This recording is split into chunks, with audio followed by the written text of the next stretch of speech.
Good morning, Yuma. Thank you for joining us this morning at our virtual event. It's 7 a.m. We're here at the conference room of Academy Mortgage. We want to thank our sponsor, Derek Agberg, and his team for allowing us to use his conference room. This is a great venue, and Academy Mortgage is a wonderful sponsor, partner of the Yuma County Chamber of Commerce. Excuse me. I want to thank all of our major partners and sponsors of the Chamber. Without their contributions, without their engagement, we cannot continue to do the mission that we're doing right now with these extraordinary times. We're able to do what we're doing for our members. We're able to maintain our mission and continue to help out businesses throughout all of Yuma County. Our platinum partners, First Bank Yuma, AEA Federal Credit Union, APS, Arizona Western College, Yuma Regional Medical Center, and the Yuma Sun. Our gold partners, D&H Electric, Eldorado Broadcasters, GYEDC, National Bank of Arizona, Walmart, Wells Fargo, Yuma Crossing National Heritage Area, Yuma International Airport, and channels 5, 9, 11, and 13.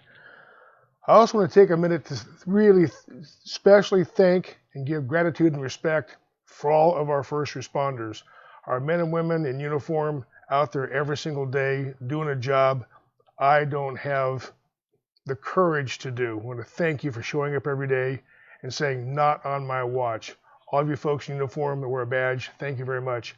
Our first line medical responders, all you folks there in the medical world, thank you for what you're doing. You're showing up and making sure that we stay healthy, stay safe.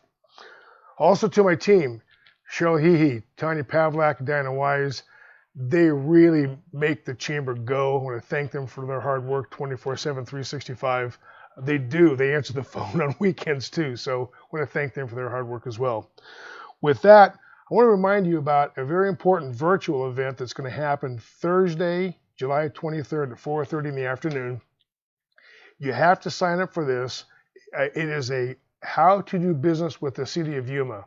We want to demystify what it takes to do business with the city, the process, the procedure, the paperwork, and how the bidding process happens. So we're going to have teams from the city and from folks that are currently doing business with the city to help you figure out how to get that done. You have to sign up, purchasing web at yumaaz.gov. Purchasing web at yumaaz.gov. The Chamber is supporting this fully. We think it's the right thing for us to do to help you do business with the city. With that, we're going to get the morning started. We want to introduce the sponsor. My friend, Derek Agberg, Academy Mortgage. Derek, you've got a few minutes to tell people how awesome you are and how awesome Academy Mortgage is. Good morning, John. Good morning, Yuma. I appreciate the intro, although it's not about how awesome we are. Academy Mortgage's slogan is inspiring hope, delivering dreams, building prosperity. And whether you're looking to buy your first home, move up into a new home, buy an investment property, we're here to help you invest in your community. But what I love about Academy Mortgage is the 28 folks that we have working here. It's our 10-year anniversary here in Yuma. Our folks are invested in the community as well. So if you talk about residential mortgage banking, we're the only company in town that actually has an on-site underwriter. We have our own closing department right here. Academy Mortgage allows us to invest in our own community. So we have people that understand the community, understand the jobs and the economics here. And hats off to Academy Mortgage for allowing us to invest those people here in our own community. Couple of tips for everybody. You know there's something called COVID and forbearance and things going on in the market. Have you heard? Oh, yeah, I got that memo last night. So you hear a lot of people talking about forbearances, and I just want to caution everybody what forbearances are doing. There's a lot of media speculation on forbearance to mortgages, to auto loans, to credit cards. And as a residential mortgage lender, we are required to make sure that somebody is not behind on their mortgage. And so when you hear people saying, oh, go into forbearance, I just want to caution you because I'm already seeing credit reports that are damaged, even though people are being told they're not, because they're in forbearance. And I have one young gentleman who actually couldn't close on his home. He was a move-up buyer, because he was talked into going into forbearance on something else. So if you have questions on credit, come see some of the experts here, whether it's myself, Ray Ochoa, Bill Kraft, Tara Green, Rosa Castillo, and the rest. We have a dozen amazing people here that would love to sit down and help. If you have questions on what the economics during the coronavirus issues are, please don't hesitate to call. There's no cost, no commitment, but I'd really rather you have the right information. So with that, good morning, Yuma. I'm going to put you on the spot. You said have them call. What's the phone number, sir? Phone number here is 247-9089. Again, 247-9089. I know of dozens and dozens of people who have used counseling here at Academy Mortgage, even though they didn't get a loan from here. But again, the fact that you offer that up is huge, and you're assisting the community every single day. So thank you for that, sir. Thank you very much. Appreciate it. With that, we're going to roll into a couple of soapboxes. There is no soapbox. There's no box. There's no soap. But we have those virtually for this morning. With that, we're going to lead off with that. Tanya? Good morning. This is Stephen Hennig with Yuma's public radio stations, KAWC and Border Radio. And today we have a music fest from 9 to 6 in celebration of KAWC's 50th anniversary of broadcasting. Here to tell you about that is our own Jim Anderson. What better way to celebrate our 50 years of serving Arizona than to give you a special present on our birthday? That's right. This music festival will be incredible. 25 acts lined up. We're going to have everything from singer-songwriters to bigger bands. That's right. You will, wrapping up the end of the evening, Cesar Juarez and Casper and The Highest Conspiracy. Tune in throughout the day. If you can only spend a few minutes with it, they will be well spent. Alice, what are some of the details folks should know? All you have to do is visit us on Facebook at KAWC Radio. So that's facebook.com/KAWC Radio. And check us out today. We will be live from 9 to 6. And as Jim said, it's going to be quite a party. So please check us out. And I hope to see you there. Good morning, Yuma. I am John Perry, the Chief Geek at Imaginary Friends Design Studios in Princeton, and I hope you're having an amazing week so far. Now, I don't know about you, but during this pandemic, I really miss going to the movie theaters. It is my favorite daddy-daughter date activity that we do. My family knows it, that every year on my birthday in December, they get me the Harkins gift cups. Now, the other week, my wife made an amazing dinner, and I got the opportunity to clean. While looking at the bottom of the sink, I noticed that silverware was down there, and I was hoping that I didn't have to reach my hand into the garbage disposal to grab one, or I accidentally grabbed the blade of a knife and cut myself. And then I looked over, and I saw an empty Harkins gift cup. And I was thinking, if I just left this in there during the sink, all the silverware could accumulate in it, and it would be really convenient. And that's when it hit me. What a creative solution to a unique problem. And I am a creative problem solver.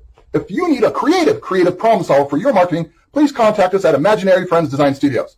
Have a wonderful week, and bye for now.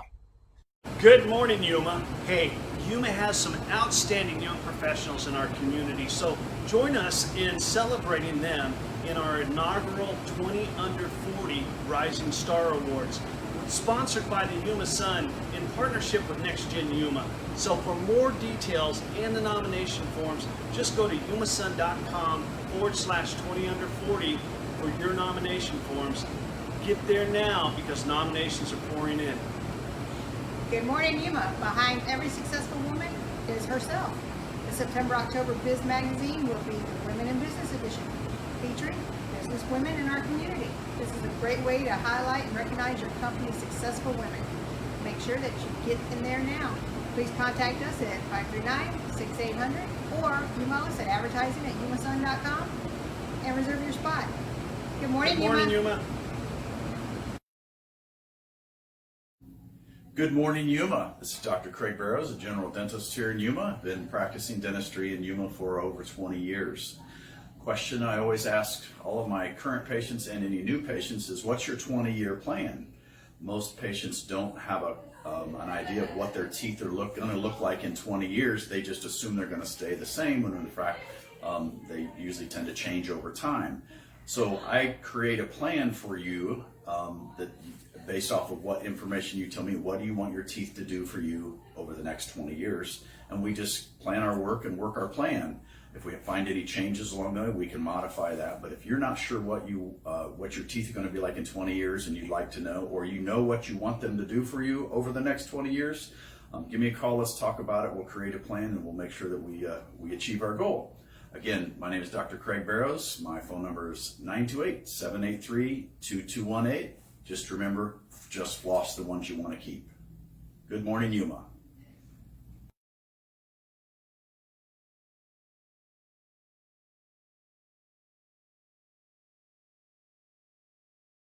Good morning, Yuma. On behalf of the entire Yuma International Airport family, we are here for all of your travel needs when you're ready, of course. As a reminder, guests within the airport terminal are to wear face coverings within the airport terminal itself and on the aircraft. Brewer's Restaurant and Sports Bar is open for dining, curbside pickup, and deliveries to 9E. We also have a couple of updates for American Airlines. Effective July 1st, American Airlines will ask passengers if they've had COVID within the last 14 days. If so, the guests will be rescheduled for a flight at a later date at no cost. Effective July 15th, American Airlines will no longer accept cash at the ticket counter. So tickets must be purchased with a debit or a credit card only. From our airport to you and yours, please be safe and healthy. Thank you. Good morning, Yuma. My name is Jeff Bird with First Bank Yuma. Are you tired of COVID-19? Well, I sure am. Our thoughts and prayers are with every family that has had to deal with this terrible virus. Please stay strong, Yuma. First Bank Yuma, because of the spread, has modified our lobby hours, and it will be by appointment only through July. However, our ATMs and drive-thrus are here to serve you Monday through Thursday, 8:30 to 4:30 p.m., 8:30 a.m. to 4:30 p.m., and Friday, 8:30 a.m. to 6 p.m. Please stay safe, wear a mask, and wash your hands. We all need to help stop the spread. Thank you, Yuma. Good morning, Yuma. Mike Miller from PhD. You probably don't recognize me with this mask on, but it is PhD, see? Out here just working on my house, taking out a bathtub, doing a little remodel job, getting it prepped up for some of my guys to come in and do the plumbing. You know that when my guys come into a house that they're going to have their masks and their booties and hand sanitizers, not only to keep my customers safe, but we're also working to keep them safe. 2020 has been a little bit hard. Everybody's had a difficult time, but we still have plumbing problems. We may have to have somebody come in and fix it. We just want you to know that we're doing everything to keep you, the employees, safe so that we can get through this 2020 with a smile on our face. Yeah, look at this. It is a real smile. So, good luck. Thank you, Yuma. Find us at PhDYuma.com or call 928-341-9111. Good morning, Yuma. I'm Miriam Lamone, Senior Director of Marketing at AEA Federal Credit Union. These last few months have changed the way we do so many things. From drive-through birthday parties to virtual meetings, we're all doing our part to get through this together. At AEA, we continue to be committed to doing what is best for the health and safety of our team, our community, and our valuable members. Based on the guidance from health officials and local leaders, we mask up every day. It is a simple way of showing others you care. Financial services have changed a lot over the past 78 years, especially in the last few months. Through it all, our commitment to the communities and members we serve has remained the same. It's what we call AEA Every Day. We are in this together, and we'll get through this together. Thank you, Yuma.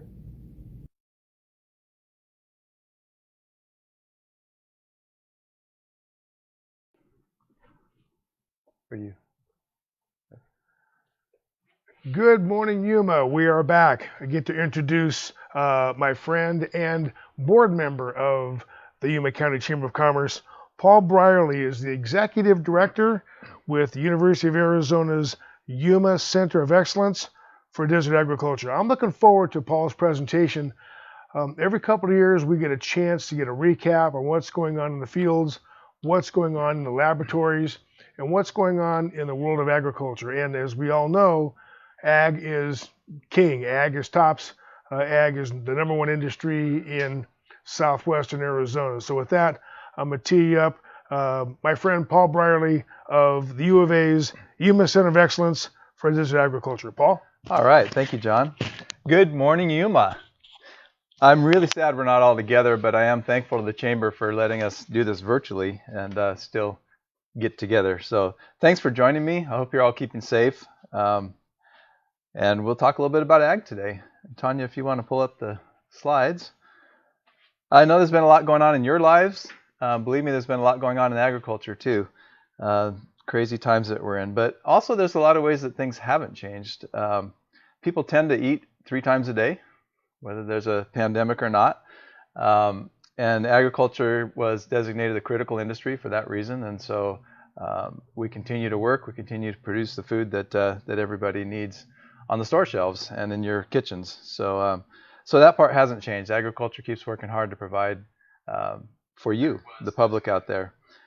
So today I just wanted to talk some about Yuma's ag industry, what resources the U of A provides, and really some of the challenges that we face here. You know, it's easy to drive by and see those fields out there, but not realize what goes into making that happen.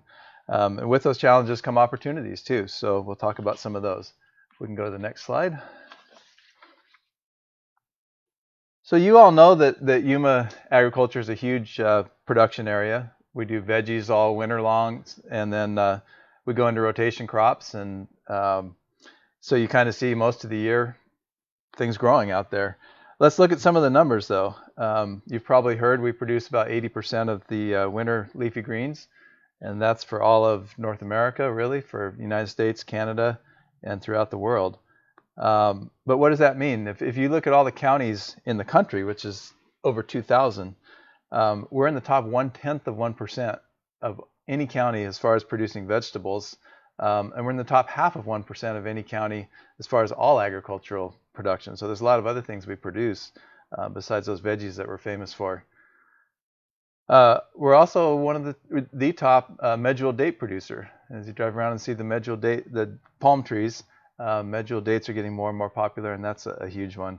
But we produce, you know, all kinds of the leafy greens in the winter, and then we roll into wheat, melons, cotton, crops like that, hay during the summer, and then we roll back into the veggies. And as you'll see now, as you drive around, a lot of the fields are getting worked because they're getting ready to start planting in a month or two all the vegetable crops that are going to make it so pretty in the winter. Next slide, please. So I know you probably can't read all these names, but there's about 150 crops that are grown here, some of which I don't even recognize or know what they are. And one of the reasons is seed crops. We grow a lot of seed crop to produce the seeds for other areas to grow crops that we don't even grow here. So I used to feel bad when people would ask me, well, what's that crop growing there? And I wouldn't know. But then I realized sometimes the farmer hardly knows because they were given a box of seed to grow, and that's what they did. I know this slide is a little out of date because one crop's not on there that is being grown here now, and that's industrial hemp.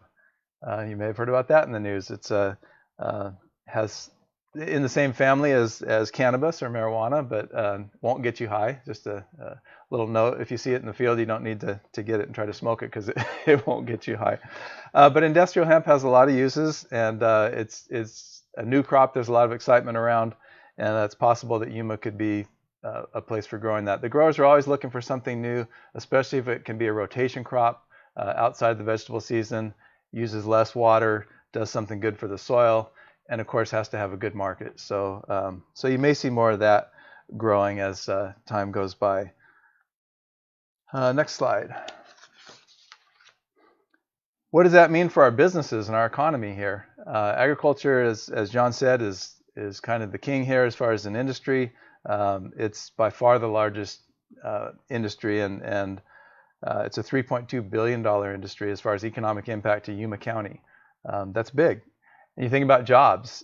Direct jobs is 1 in every 5, and as far as the total effect on jobs, it's 1 in every 4 jobs is because of agriculture. So we all really have a vested interest in making sure this industry is healthy because it's what makes Yuma County economy healthy. So we work with the chamber and work with businesses because almost every kind of business here has some touch point with agriculture, whether it's equipment dealers, labor contractors, cooling facilities, trucking, box makers, the car dealers, the restaurants, seed dealers, all these things are all impacted and largely dependent on agriculture. So, next slide, please.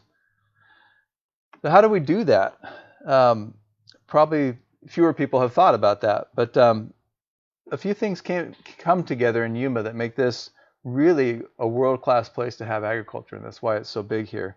Our year-round growing season is one. Not many places can do that. We grow crops in the summer that, as a rotation, that other places, that is their crop. So we grow basically year-round, meaning most acreage produces at least 2 crops. So that right there doubles what we can put out. There's 230,000 acres here and it's not desert sand like people might think. It's wonderful dirt that's been brought in by the Colorado River over the ages. It's been flooding and receding and putting all that silt out there, and so it's nice fertile soil. Being right on the border with Mexico, we have a reasonably available workforce, which lets us produce these specialty crops that require a lot of hand labor. And then water. You can't do anything here without water. People, if you go to national conferences on agriculture, sometimes ask, do you guys irrigate out there? And, it's just incredible. We don't do anything without water. But Yuma's lucky to have very senior water rights on the Colorado River. We need to be watchful and protect those. But with those, we're able to produce the crops that America needs. And we've got a great farming community here that is always looking for the next best thing and the better way to do it. And so they're just really top notch, utilize a lot of technology, always pushing the envelope on how to do things more efficiently and more profitably.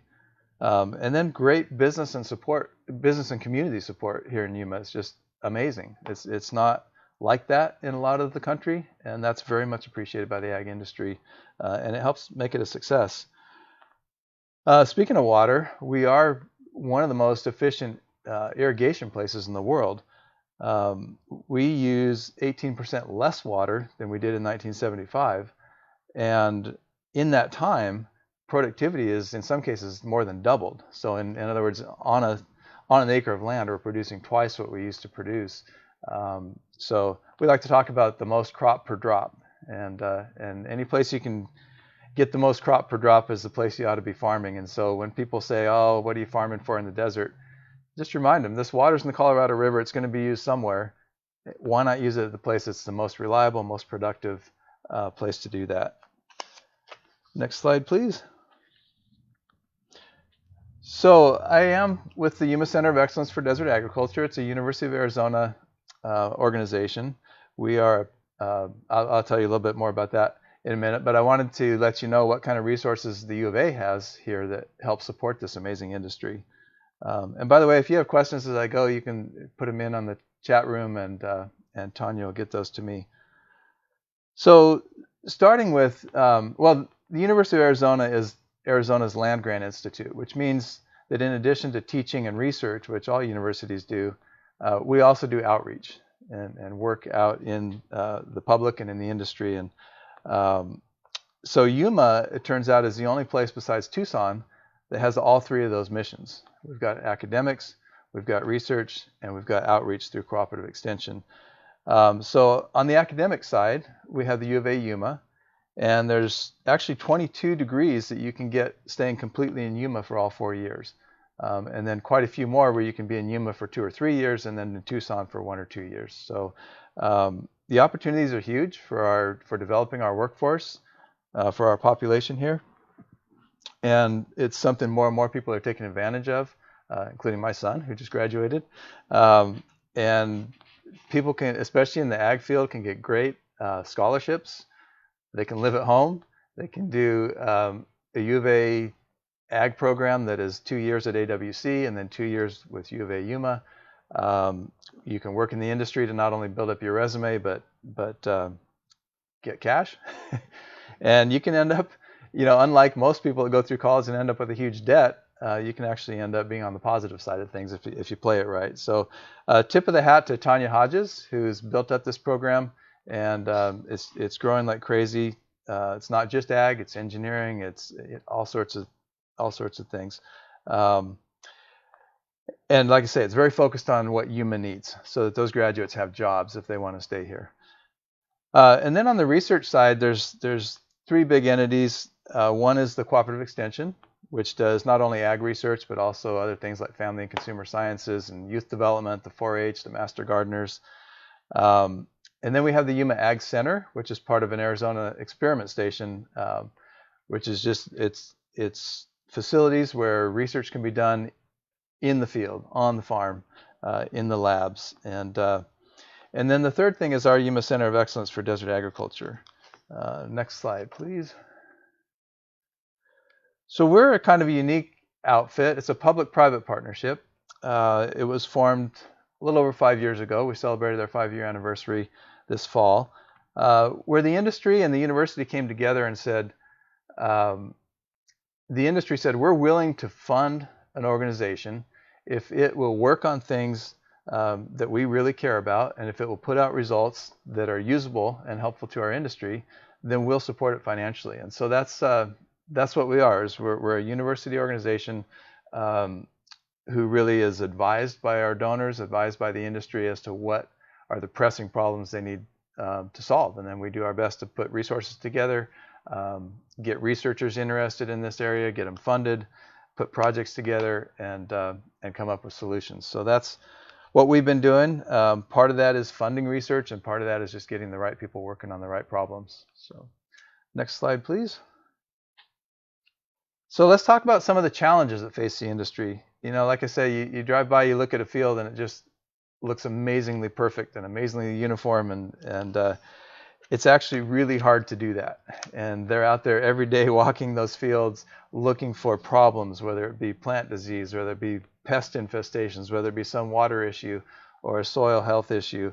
They are going crazy for a good part of the year, trying to make those fields look perfect like that. Because this is an industry where these crops are perishable.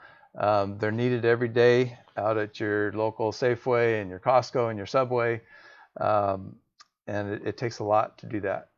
There's upwards of 1,500 refrigerated semi-trucks a day roll out of here, taking that product to where it needs to be. So next slide, please.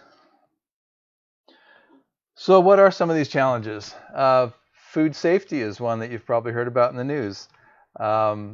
Big news is not good news when it comes to food safety.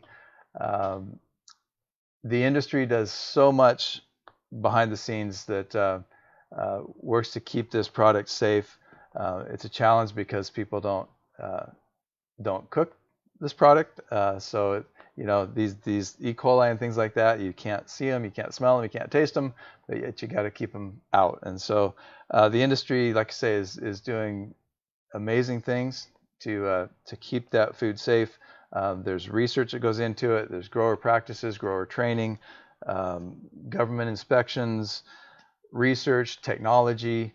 I know that Channa Rock is a U of A professor who works with the FDA hand in hand to try to figure out where do these things come from and how do you keep them down. We're working with technologies that are real-time detection, so you know before it enters the food system. There's just all sorts of things going on with food safety. Always a huge challenge. COVID-19, that's the conversation we all have, right? What impact has that had on agriculture? Well, the first thing it had was an impact on our markets. The crops that are produced here, at least the vegetable crops, they're about half and half going to retail and half going to the food service industry, which is the hotels, the airlines, the schools, the conference centers. As you can imagine, that half of the market just disappeared overnight when everything shut down due to COVID. That created a huge logistical problem because those entities that were producing for food service, they bag lettuce in 100-pound bags, you know, not your little salad that you buy at the store. That can't be converted overnight to a supply chain going to the retail store. So you saw shortages in your grocery market, and that was a shame because the crop was there, the product was there, it just couldn't get through the supply chain. So that's taken a lot of retooling try to make that happen. And in the meantime, a lot of crops got disced under, milk got dumped out. It was just really sad knowing there was the need, and there was the supply, but it couldn't get there. So that was the first impact of COVID-19. Of course, worker safety was paramount. There was a lot of changes made because our workers work close together and travel together and in some cases live together. So a lot of changes were made to keep the workers safe and keep that workforce going.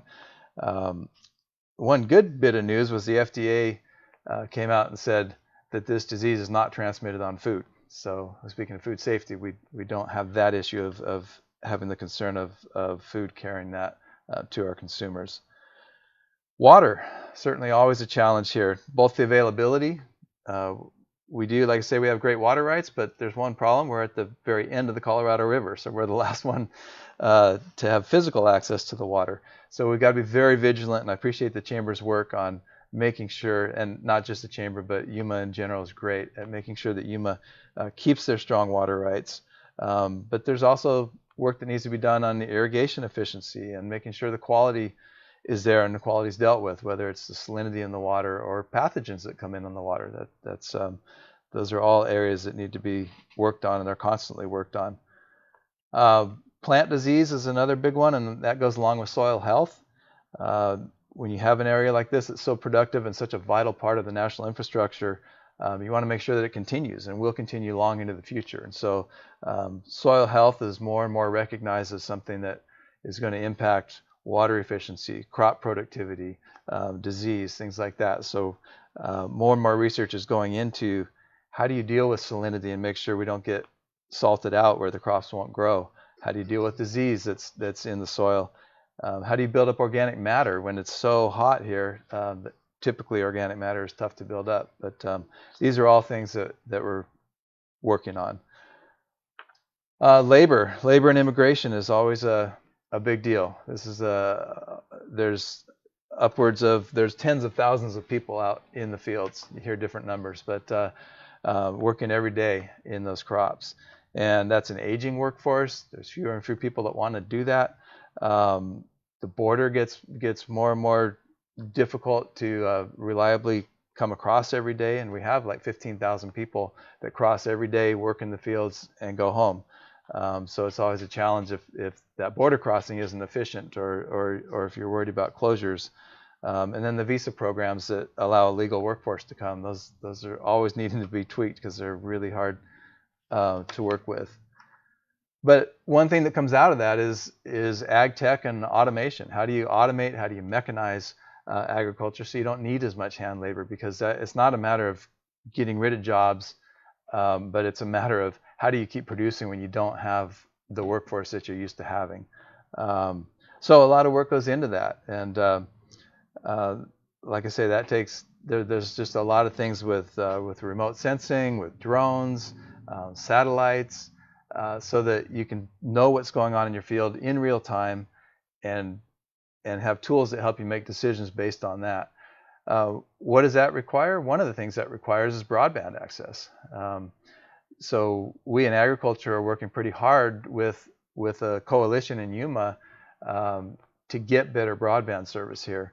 And that's one of the reasons we're so concerned about that, not just because the farm facilities and farm offices are often out in the very rural areas, but all this new opportunity for technology relies on that remote sensing, real-time data being shipped up to the cloud, processed, and then given back to the farmer to make a decision about. Amazing opportunity. It's going to do amazing things. But if we don't have broadband, it's a non-starter. So with this area being such a world-class production area, the farmers being so great, the crops being so valuable, U of A having so much presence here, we have, and the business support, the community support, we have all the elements needed for this to be world-class ag tech development, economic development, jobs, high-paying jobs. But without broadband, that's a non-starter. So that's one of the areas that we're working on, and like I say, with a lot of stakeholders in the region, so that everybody will benefit by having better broadband service, because any business these days can't survive without that.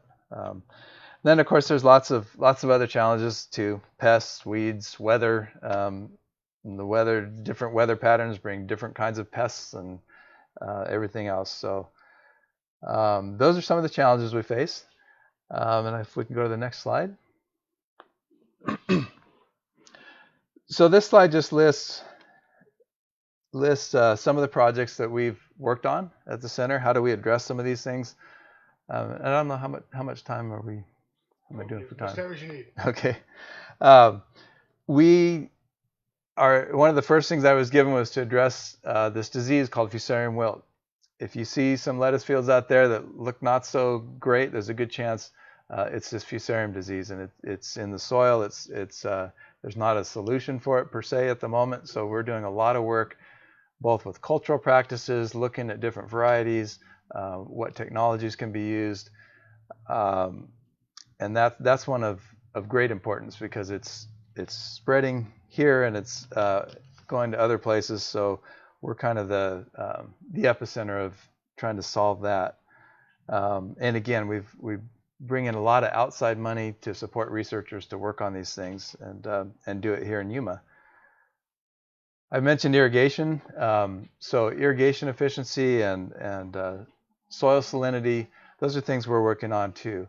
It's turned into our largest project. We've got support from the Bureau of Reclamation, the USDA, the irrigation districts here, some of the commodity councils, and this has turned into a multi-million-dollar project to measure all the crop water use, what does each crop need, and then what impact is the irrigation having on the soil. In other words, you need to irrigate for the crop, but also to push those salts down, and you want to do enough of that to keep the crop healthy, but not so much that you're using more water than you need to. So this is some breaking research really on what is needed and what's not as far as irrigation. And what we're working on now is to take all that data that we've done over the last few years and put it, I don't have my phone here, but put it on an app that, again, all this information can go up to the cloud, recommendations can be made, can be tracked, and get it back to the farmer in an app that helps them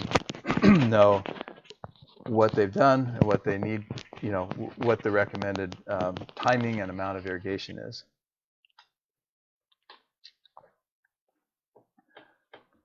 I could go through a lot of things on this list, but we've talked about technology. One that's fun, that keeps gets people's attention is how to use drones. Everybody brightens up about drones.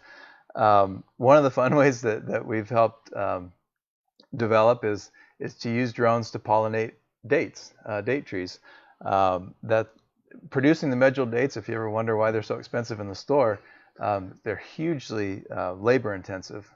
Each tree, 10 or 12 times every season, each tree has someone go up the tree and do some kind of operation on it. So one of those is pollinating the dates, and if you can use a drone to go out there and do that, that's one less labor operation needed. Yeah, I think we'll go to the next slide.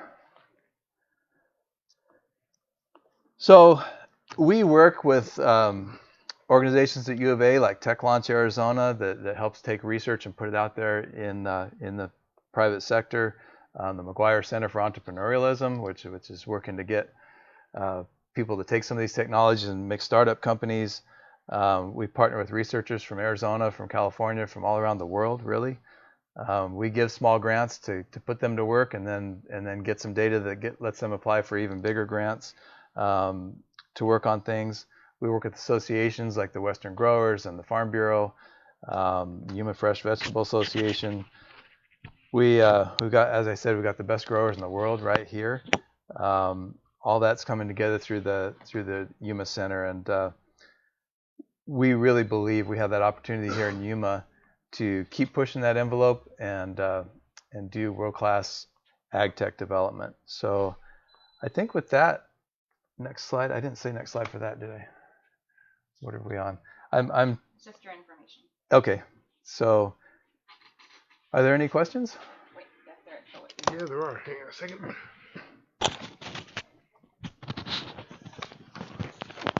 Paul, thank you for that. We do have one question, more of a, want you to elaborate.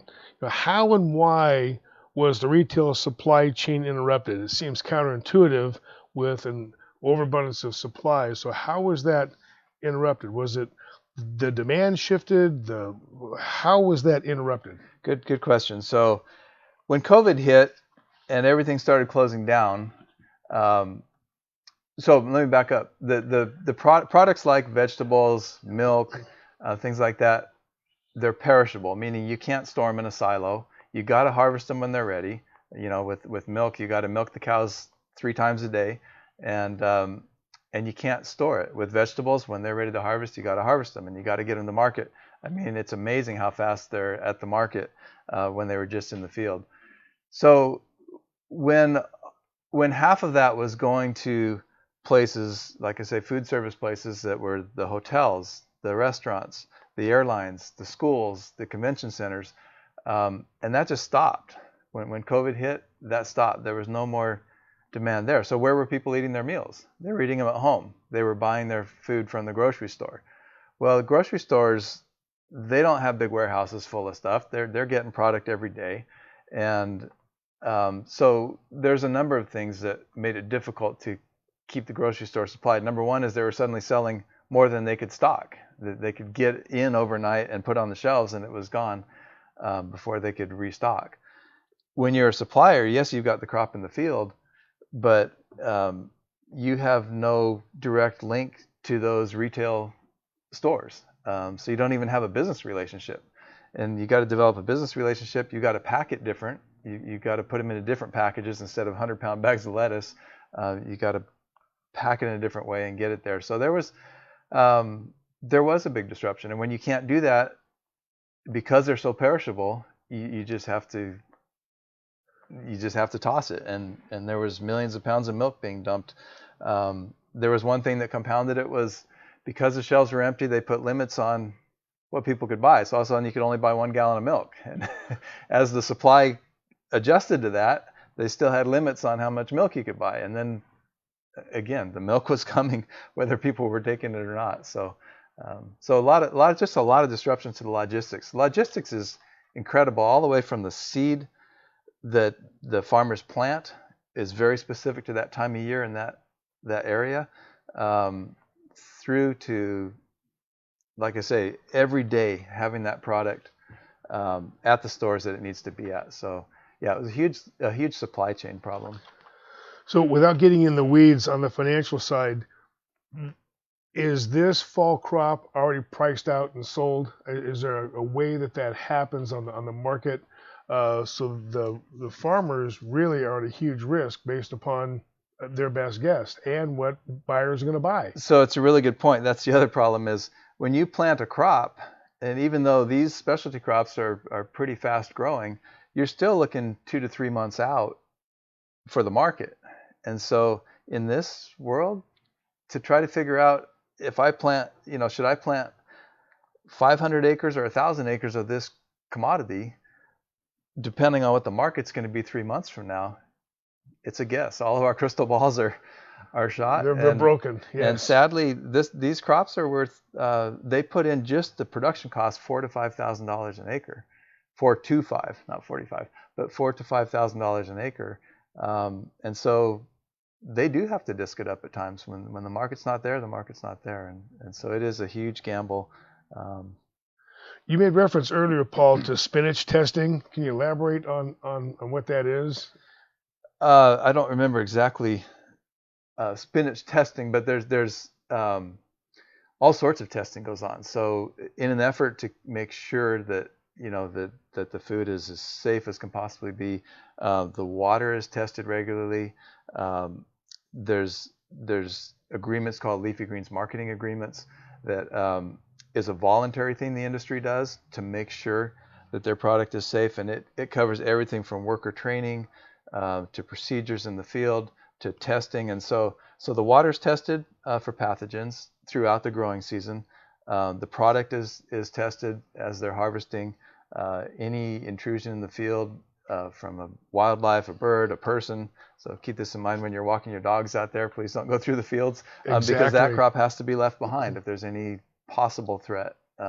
So all sorts of testing goes on, and after the recent outbreaks, even the FDA and the CDC have been here testing at the coolers.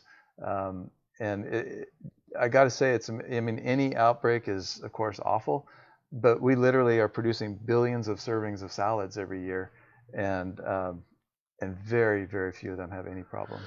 And actually, they're so healthy. It's so important that people eat that.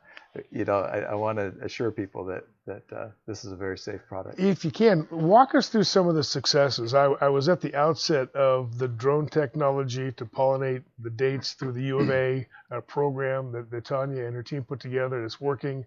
If you can, rattle off just some of the successes that have happened in the last couple of years through testing, through science, through technology, through the Center of Excellence, if you could. Sure. I think, it comes down to us, the success is getting the right people engaged on the right problems. And we've worked hard to bring people researchers from main campus in Tucson, from UC Davis, from other places, to work here and take an interest here. An example, of course, the drone pollination is a neat one. What we did was sponsor a 2-semester class on campus, and these students all developed a prototype, and then we laid the groundwork so that they could create a startup, and some of them did create that startup, and they're in the process of building their system, getting their customer base, and that would be something started here in Yuma, helping the industry here in Yuma, and a new business that is doing that. Another example is the crop water use and soil salinity that we're doing.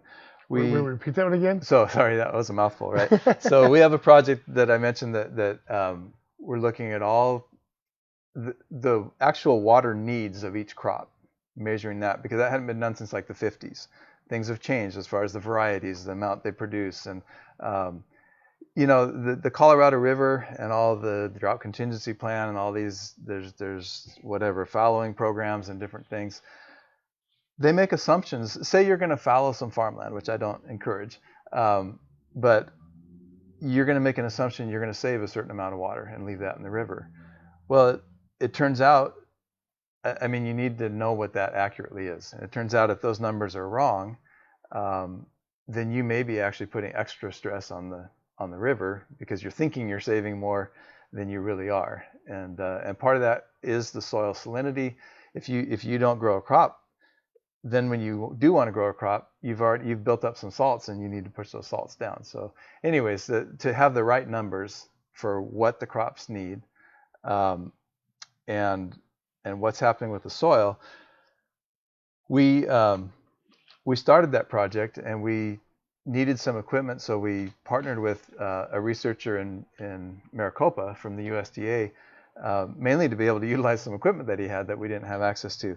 Well, he took it's almost like a kid in a toy store, right? So much opportunity for research here, and his specialty of remote sensing from satellites and soil health and crop water use. And he's ended up spending the latter years of his career focused on Yuma and developing this new database and new tools.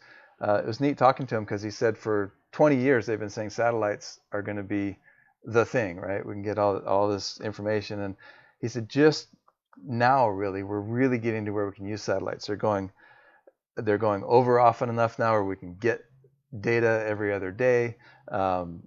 It's the kind of data that actually is usable, and again, I have my phone here, the apps that we can develop that give people help with making decisions based on real-time information.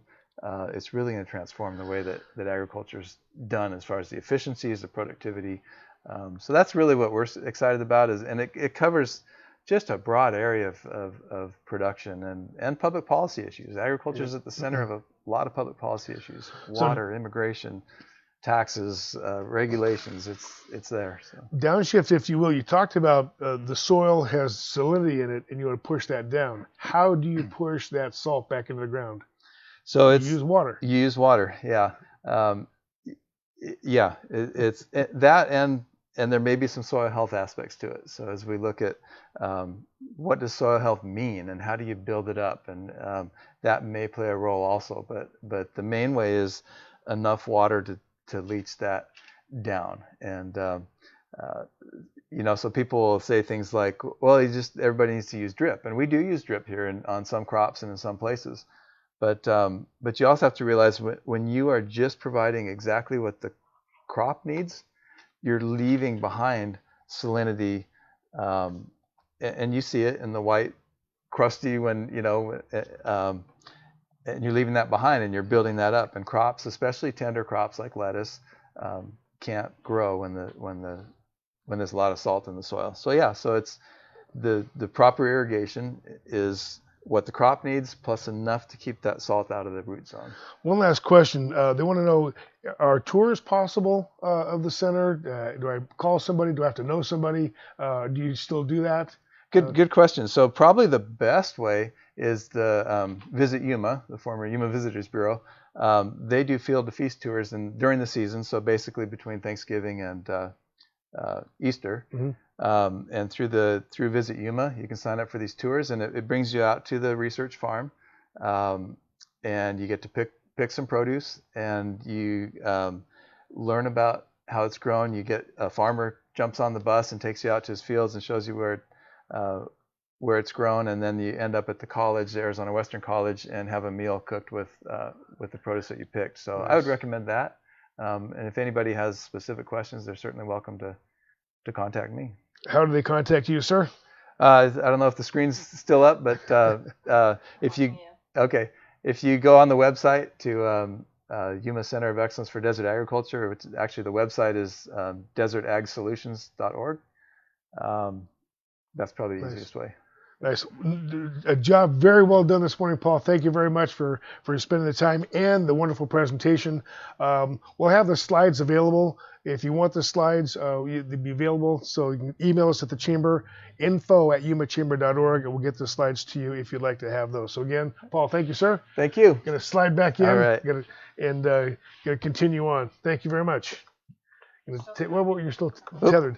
And this, I love this about these virtual events and doing these things live. They're live. They're scripted, but not rehearsed. So again, I want to thank Paul and again, Derek, for the generosity. In my work at the Yuma County Chamber of Commerce, I've got many, many, many colleagues in the Phoenix area that talk about Yumas taking their water.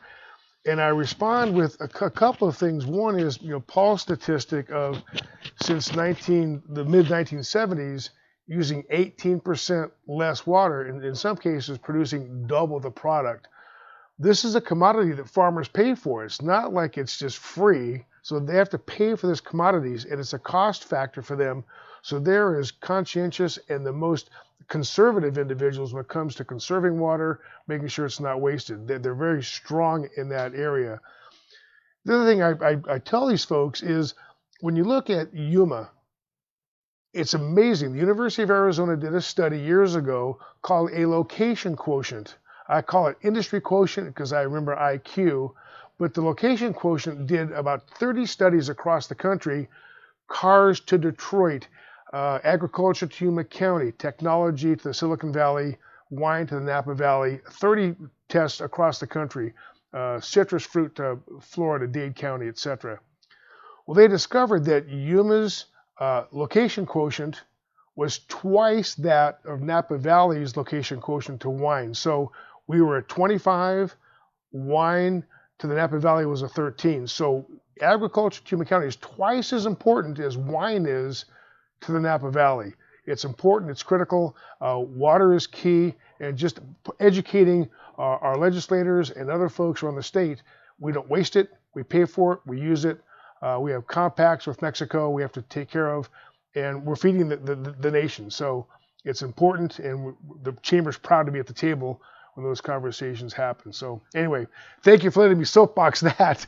I'm going to turn it back over to Derek Egenberg with a couple more minutes as our sponsor and our host. Derek, sir, a few minutes is yours. Well, I appreciate that. I'd listen to your soapbox all day long. And I appreciate Paul. You can tell the passion and the commitment that Paul has for the agricultural community. and you know why he does it. And I appreciate your passion for the chamber and the business community, and you kind of know why you do it. And you would ask me a long time ago why I do this, why I do mortgages, why I help people with credit. And you'd ask me, you heard my pockets clinking one time, and I carry 3 coins around. And I actually put some time and energy into the why. So I'd like to share the why and say, good morning, Yuma.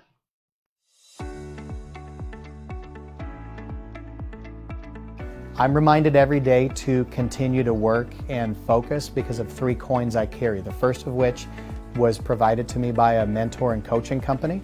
And most people in this industry talk about how many units you've done and how much money you made, but these guys track and make us talk about how much we've saved and invested. And so for me, I focus on my team, how much can I help them invest and save. The second one was given to me by one of our processors. Her nephew, Reese Imhoff, passed away from cancer at age 16.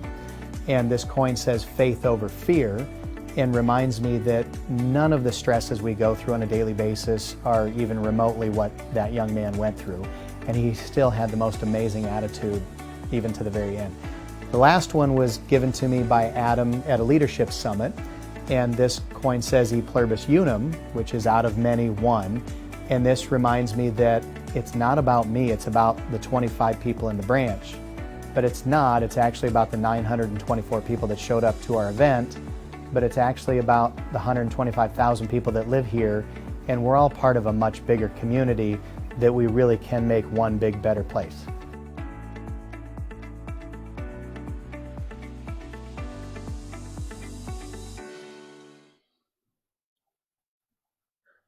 Thank you, Derek. We want to thank all of you who've taken time out of your busy day to be part of our virtual Good Morning Yuma. I tell people all the time that time is the most valuable of all commodities.